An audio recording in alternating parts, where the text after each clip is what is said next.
பிரேக்ஃபாஸ்ட்டை பாருங்களா எவ்வளோ ஒரு சூப்பராக இருக்குது. இட்லி தோசை கூட நாங்கள் சாப்பிட்டு போர் அடிச்சிருச்சுன்னா இந்த மாதிரி ட்ரை பண்ணி பாருங்கள். டேஸ்ட் அந்தளவுக்கு சூப்பராக இருக்கும். நம்ம உளுந்து, yeast, baking powder, baking soda எதுவுமே சேர்க்கலாம். ஆனால் எந்த அளவுக்கு நல்லா பஞ்சு போல் இருக்குது பாருங்கள்.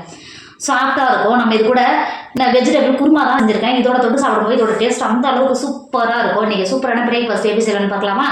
Hi friends, welcome to Kerala சமையல். இன்னைக்கு கேரளா சமையலில் காலையில் இட்லி தோசைக்கு பதிலாக சூப்பரான ஒரு ஹெல்த்தியான பிரேக்ஃபாஸ்ட் தான் பார்க்க போகிறோம். வாங்க எப்படி செய்யலாம்னு பார்க்கலாம்.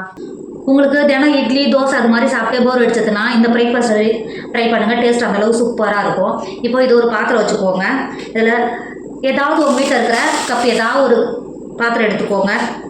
வீட்டில் இருக்கிற ஏதாவது ஒரு பாத்திரம் எடுத்துகிட்டு 2 கப்பு நான் பச்சரிசி இறந்துக்கிறேன்.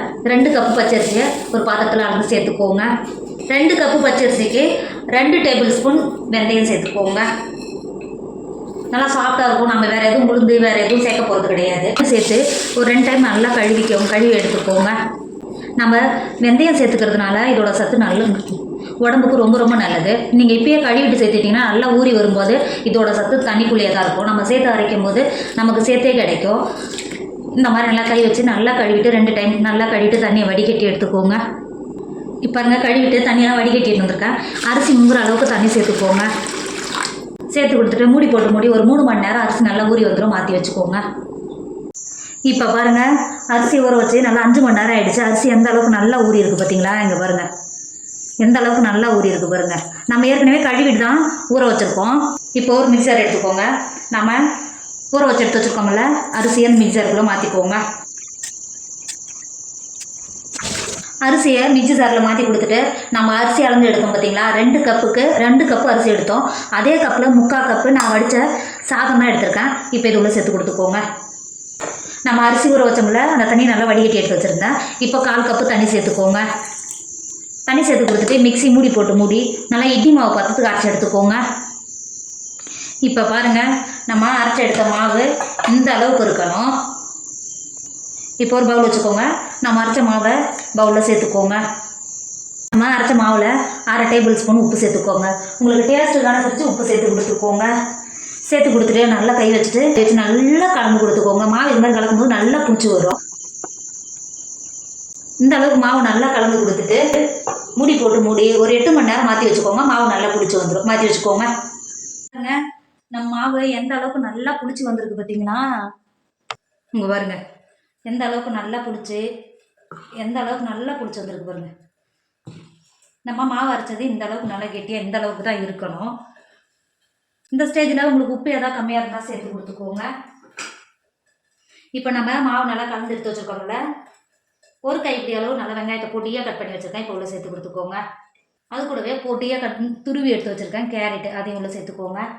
பொடியாக கட் பண்ண கருவேப்பிலை, பொடியாக கட் பண்ண பச்சை மிளகா சேர்த்துக்கோங்க. சேர்த்துட்டு மாவை நல்லா கலந்து கொடுத்துக்கோங்க. இந்த மாதிரி சேர்த்து பண்ணும்போது நல்லா ஹெல்த்தியாக இருக்கும். இந்த மாதிரி நல்லா கலந்து கொடுத்துக்கோங்க. இப்போ நல்லா மாவு கலந்து எடுத்துட்டோம். நமக்கு மாவு ரெடி ஆகிடுச்சு. இப்போ நம்ம வெள்ளாப்பச்சட்டி இருக்குது பார்த்தீங்களா? அதுதான் நான் சுடுறதுக்கு எடுத்து வச்சுருக்கேன். நீங்கள் வெள்ளாப்பச்சட்டி இல்லாதவங்க தோசைகளை கூட எடுத்துகிட்டு தோசையை கூட ஊற்றி எடுத்துக்கலாம்.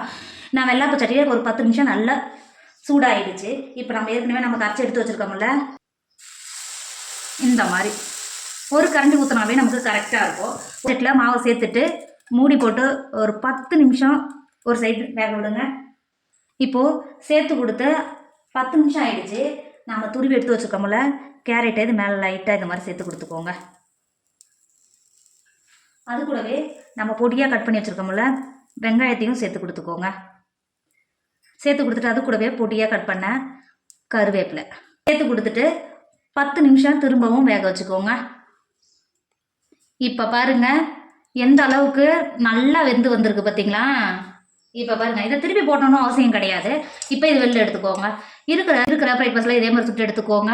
நம்மளோட பிரேக்ஃபாஸ்ட்டு சூப்பராக சுட்டு எடுத்துட்டோம். இது பார்க்கவே எவ்வளோ ஒரு சூப்பராக இருக்குதுங்களா?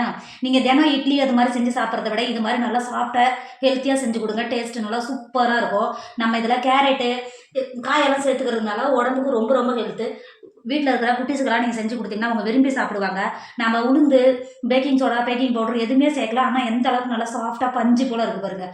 டேஸ்ட்டும் அந்த அளவுக்கு நல்லா சூப்பராக இருக்கும். நான் இன்றைக்கி வெஜிடபிள் குருமா தான் வச்சுருக்கேன். இது கூட வச்சு சாப்பிட்றதுக்கு டேஸ்ட் அந்த அளவுக்கு சூப்பராக இருக்கும். கண்டிப்பாக நீங்களும் ட்ரை பண்ணுங்கள். என்னோடய வீடியோ உங்களுக்கு பிடிச்சிருந்தா உங்கள் ஃப்ரெண்டு உங்கள் ஃபேமிலிக்கு ஷேர் பண்ணுங்கள். மறக்காமல் கேரளா சமையலை சப்ஸ்கிரைப் பண்ணிக்கோங்க. தேங்க்யூ.